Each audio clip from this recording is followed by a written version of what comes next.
Question de Mohamed Lamine Ba, justement qui va dans ce sens. Est-ce que le PDS peut avoir des chances aux prochaines élections, présidentielles et législatives bien entendu, ou peut-être locales, vu les départs interminables de ces cadres et les querelles nées entre Maître Wade et Maître Madi Kenya, entre autres? Vous savez, les départs et les querelles ne s'analysent qu'à partir des personnes qui ont pris les départs et les actes qu'ils ont faits, ou bien qu'ils ont commis, et par rapport aux résultats. Quel est le résultat? Quel est le résultat obtenu par ces personnes qui ont quitté le parti en ces moments? Quel est? Si vous voulez le savoir, regardez dans la presse les images d'hier et d'aujourd'hui. Ce n'est plus simple de parler. On vous montre. Vous les minimisez, ces départs? Non, je ne les minimise pas, parce que le peuple les a minimisés. Le peuple les abhorre. Comment ça? Mais vous ne regardez pas ce qui se passe dans la presse. On vous montre quelqu'un aujourd'hui qui vous dit le président Wade est le meilleur, Macky Sall est mauvais, il est vilain, et le lendemain, il est le plus beau du monde. Tu compares les deux personnes, c'est assez suffisant. Je demande aux Sénégalais d'écouter et de regarder les hommes politiques d'hier par rapport à leurs paroles d'aujourd'hui. Que personne ne vous ébranle. Personne. Regardez-nous tous dans nos habits d'aujourd'hui et nos habits d'hier. Que ceux qui disaient qu'un transhumant, même par contournement, soit fusillé, qu'il ne soit pas fusillé, parce que là, la peine de mort est abolie. Vous plaidez la clémence pour lui? Mais non, mais qu'on le fusille par les yeux, par le regard. Personne. Très bien. Par le silence parfois. Doudou Wade est l'invité. Oui, Doudou Wade est l'invité du grand jury, membre du comité directeur du Parti démocratique sénégalais, ancien président du groupe parlementaire libéral et démocratique. Alors, président, comment pouvez-vous continuer à soutenir la candidature de quelqu'un qui n'est pas sur les listes électorales, qui n'a pas soldé ses comptes avec la justice, qui à 4 mois de la présidentielle est à milieu de là où tout sera déterminé? Finalement, un candidat fantôme. D'abord, il n'est pas un candidat fantôme. Vous savez qu'il n'est pas. On ne le voit pas. Ouais. On dit qu'il arrivera. Depuis combien de temps on dit? Oui. Oui. Il arrive quand? Les exils, c'est toujours comme ça. On revient en forme avec beaucoup de résultats sur les exils que je connais. Donc, il n'y a aucun problème. Surtout que ce n'est pas seulement un exil, c'était un exil déportation. Alors, maintenant, je vous ai dit, Antoine, ce casque que vous portez vous appartient. C'est pas parce que je l'arrache, je sors, j'ai un bâton, et que vous vous obstinez à dire que ça ne m'appartient plus, je baisse les bras. Non. Pour l'institution que vous représentez, cette radio, pour ce que vous représentez, vous n'avez pas le droit de fuir vos responsabilités quand je vous avance le casque et que je parte. Vous devez faire en sorte de l'arracher sur moi, de crier, d'appeler les autres pour qu'on vous rende votre casque. Nous en sommes là. Nous avons des droits confisqués. Nous faisons tout pour qu'on nous remette dans nos droits. Vous avez accepté avec moi que la candidature, ce nouvel procédé de modification de la loi a été faite seulement pour une seule personne. Il ne reste qu'une seule. Je n'ai pas dit. Je n'ai pas dit que j'ai accepté. Oui, je suis d'accord. Ok. C'est vous qui avez expliqué, je voulais tout simplement écouter. Non, je suis tout de suite d'accord. Très bien. Voilà. Merci. Oui, pour la clarté du débat. Il reste une seule chose. Oui. Les 2 autres candidats ou les 3 autres candidats qui l'ont, ne soyez pas surpris à ce qu'on vous donne des lois.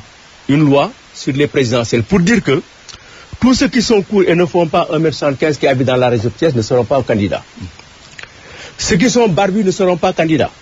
Les teints clairs un peu métissés ne seront pas candidats. Et cette loi, vous savez, qu'est-ce qu'on en fera? On l'amène à l'Assemblée nationale, on dit que ça ne sera pas discuté. Elle est considérée comme adoptée. Parce que la Constitution aujourd'hui le permet. Attendez-vous à tout. Comme il faut s'attendre à tout, il faut que le régime aussi s'attende à tout. S'attendre à tout, c'est qu'on fera face. Nous sommes dans un parti s'identifie. Vous êtes Antoine, je suis Doudou Wade. Les gens nous reconnaissent. Si tous les papiers sont là, on reconnaîtra les papiers du PDS. Un parti est identifié par une couleur, par des symboles, par des devises. S'ils ont choisi leur face, nous avons choisi notre épi. Mais qu'ils mettent leur face et qu'ils nous laissent mettre notre épi. Il n'y a rien du tout, il n'y a rien de grave. C'est-à-dire qu'on cherche toujours des situations pour pouvoir balayer la route. Et je vous le dis, attendez-vous à cette proposition de loi pour les gens qui sont courus et qui participent aux élections présidentielles ou ceux qui sont de la Casamance. Doudou Wade, dites-nous, Abdoulaye Wade et le PDS, on en a parlé dans la bande-annonce de cette émission, c'est depuis 1974, 44 ans aujourd'hui, il continue de diriger le parti qu'il a créé. À 93 ans, est-ce que l'heure n'est pas venue de passer la main, sincèrement? Oui, il faut passer la main. Il continue de diriger le PDS? Oui, il faut passer la main. De dicter les situations qui doivent, vous savez, qu'ils pensent être les meilleures. Oui, et vous l'acceptez? Et non, il ne faut pas s'arrêter. Qu'il pense les meilleurs et qu'il discute avec son parti. Est-ce qu'il discute à tous les coups? Mais vous l'avez, jusqu'à la dernière lettre adressée par un groupe à lui, il a envoyé cette lettre à ses collaborateurs pour dire donnez-moi votre avis. Le président Wade ne fait rien sans discuter avec ses cadres, avec son personnel politique, principalement ceux qui sont proches. Parfois, il les varie. J'ai dit cette lettre, celui qui l'a écrite a dit, il sait que cette lettre a été envoyée à des collaborateurs pour un avis. Il a choisi d'écrire une lettre avec des amis, avec des frères de parti, avec des sœurs de parti, qui permettent aussi au secrétaire général national de ne pas prendre une décision comme telle sans s'en référer à ses collaborateurs. Le président Wade ne fait rien. Et ça, tous ceux qui sont avec lui le savent. Alors maintenant, ceux qui sont partis, écoutez, ils sont partis. Si on avait confié le parti il y a 4 mois, 6 mois, 7 mois, à ces hommes et à ces personnes qui sont décriées par la presse et partout, notre parti se serait transformé immédiatement en une dissolution dans la paire. Et quand est-ce que Wade va passer la main? Il le fera très bientôt. Très bientôt. Ouais, vous êtes candidat pour sa succession à la tête du PDS. Écoutez, je ne voudrais pas. Je n'ai jamais posé une candidature nulle part. Nulle part. Personne ne peut dire que Doudou Wade un jour s'est fâché pour quelqu'un ou pour d'autres parce qu'il n'a pas été choisi. Je connais mes compétences, je sais ce que je vais faire. L'essentiel, toutes mes responsabilités qui me sont confiées, je les assume. Et à ce jour, je n'ai aucune responsabilité confiée à moi pour lesquelles je n'ai pas donné le maximum de moi-même, comme d'autres collègues. Par contre, maintenant, sur votre question, sur le parti, sur son avenir, sur le parti de demain, sur ceux qui doivent mobiliser le parti de demain, sur ceux qui doivent aller avec Karim Wade ou qui viendront après pour d'autres choses, je pense que j'ai des idées très claires d'un parti nouveau, d'un parti modernisé, d'un parti avec un recrutement massif de jeunes, de tranches d'âge, pour pouvoir avoir des escaliers de militants, garder une homogénéité encadrée, je dis bien encadrée, conseillée par des hommes d'expérience qui ont connu l'expérience de Wade, qui ont suivi sa trajectoire et qui connaissent sa philosophie de politique libérale et sociale. En ce moment-là, on pourra, dans l'administration du parti, proposer des choses intéressantes sur lesquelles des personnes ont étudié. Babacar Gaye a fait un excellent document depuis 2010 sur cette question-là. J'ai des positions sur cette question-là et je pense que je pourrais engager un combat de modernisation du parti, de pousser les jeunes. Je dis les jeunes, ceux qui sont dans le parti, ce sont mes fils. J'ai des enfants qui sont dans le parti. J'ai des neveux qui sont dans le parti. J'ai des amis qui ont leur fils dans ce parti. J'ai dans ce parti des jeunes que j'ai vus arriver au bac et aujourd'hui qui ont terminé les études. J'ai vu dans ce parti des jeunes que j'ai inscrits à l'école primaire et qui sont dans le parti. Par conséquent, notre rôle, c'est comme le rôle aujourd'hui que fait Abdoulaye, nous conseiller sur certaines questions. Attention, pourquoi vous faites ça? Si vous le faites, ça, voilà les conséquences. Voilà le résultat que vous aurez demain. Oui. Cette position actuelle ne peut pas être une position de demain. Très bien. Doudou Wade, vous êtes membre du comité directeur du PDS. On va quitter la politique pour parler de l'insécurité, des cas de meurtre, d'agression et de vol à main armée. Comment vous jugez cette situation qui prévaut à Dakar et dans certaines villes du Sénégal?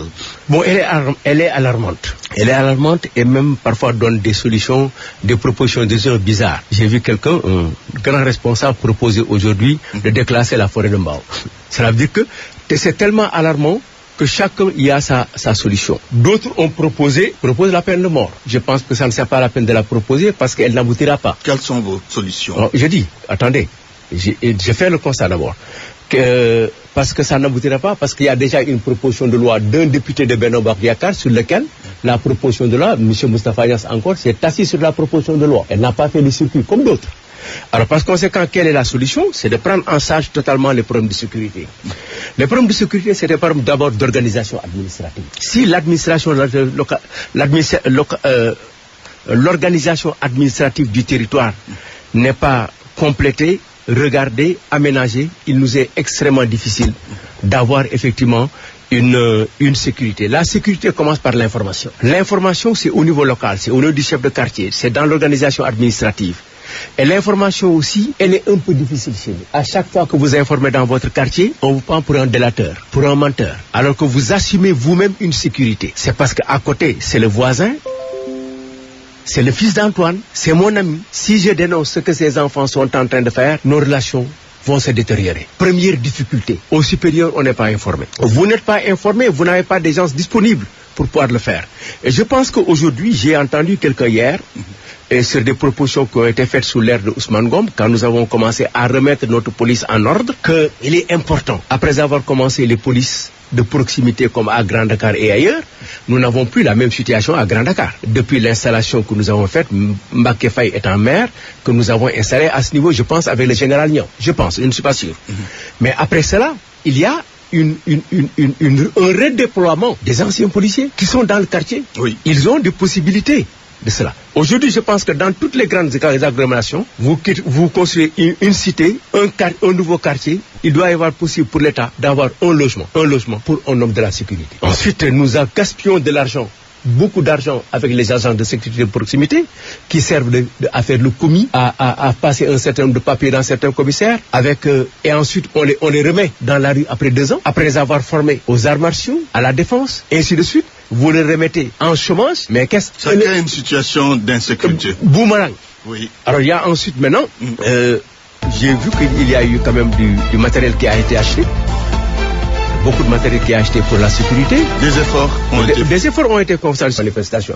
Vous savez que la manifestation de Guédiawaye du parti, de l'opposition, a été intégré avec 2 petites 4x4 avec 4 ou 5 agents de police là-dedans, des hommes et des femmes très souriants. Et rien ne s'est passé. Et la manifestation s'est très bien. J'aimerais bien vous entendre sur cette situation sociale toujours, avec le bouillonnement social, les syndicats de la justice, les syndicats de la santé, l'éducation qui menace également.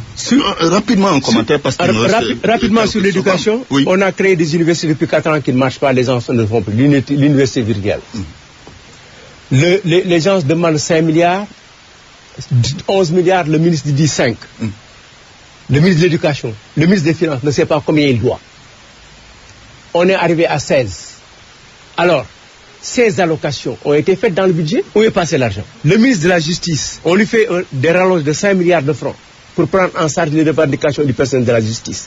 Il n'a pas été informé, c'est le secrétaire du syndicat qui lui dit que vous avez 5 milliards de rallonges. Ah, quand est-ce que vous allez payer? Sur le plan de la santé, c'est la même chose.